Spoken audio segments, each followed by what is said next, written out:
কি মনে হয় এটা কি জন্য হলো? একদম একদম ভূমিকম্পের জন্য। ভগবান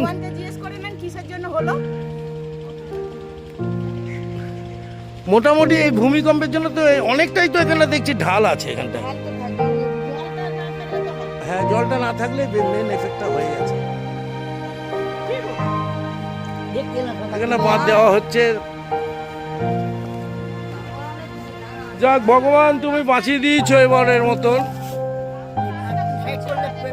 আরেকটু সাইড করলে অন্তত ফ্ল্যাটটা পড়ে যেত, মানে হ্যাঁ, যদি এই সাইডটা আসতো। যাক, বাঁচিয়ে দিয়েছে, আবার বাদ দেওয়া হচ্ছে, নিশ্চয়ই ঠিক হবে। সবাই ভালো থাকবেন, সুস্থ থাকবেন, ভয় পাওয়ার কিছু নেই। যখন ভূমিকম্প প্রকৃতির দ্বারা হবে তখন অবশ্যই মাঠের মধ্যে চলে আসবে। কামাল কলকাতার সাথে থাকো, চির সবুজ থাকো। কামাল কলকাতা দেখতে থাকো, চির সবুজ। দেখো 10টা রোজা রেখে কামালদা চলে এসছে বেহালার মান্না পাড়াতে। ভালো থাকবেন, সুস্থ থাকবেন, টাটা, বাই বাই। ভয় পাওয়ার কিছু নাই।